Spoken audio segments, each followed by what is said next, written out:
Pakistan super league বা PSL থেকে আফগানিস্তানের ক্রিকেটাররা নাম উইথড্র করে নিচ্ছে। আফগানিস্তানের ক্রিকেটারদের বলা হয়েছে পাকিস্তানের পিএসএল জন্য না খেলা হয়, তাই রহমতুল্লাহ গুরবাজ থেকে শুরু করে মোহাম্মদ নবী, ফাজল হক ফারুকী, সাদিকুল্লাহ আতাল এবং মুজিবুর রহমান সবাই নাম উইথড্র করে নিয়েছে পাকিস্তান সুপার লিগ পিসিএল থেকে।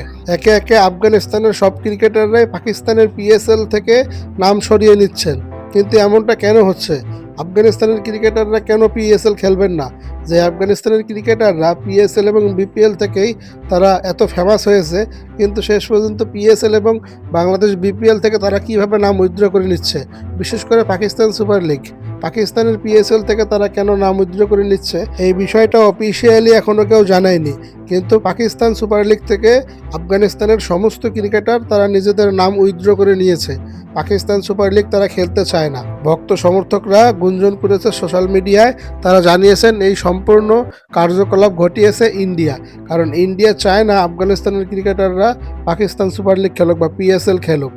এমনিতেও আফগানিস্তানের ক্রিকেটাররা থেকে শুরু করে আফগানিস্তান দেশ পুরো ইন্ডিয়ার কথা মতোই চলে বা ইন্ডিয়ার আদর্শ মেনেই চলে। বর্তমান ক্রিকেটে ইন্ডিয়াকে তারাই ফলো করে।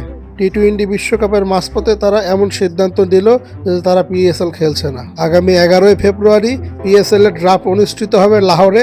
তার আগে আফগানিস্তানের ক্রিকেটাররা পিএসএল থেকে নাম উইথড্র করে নিয়ে নিল বা তারা জানিয়ে দিল যে পাকিস্তান সুপার লিগ আফগানিস্তানের কোনো ক্রিকেটাররাই খেলবে না।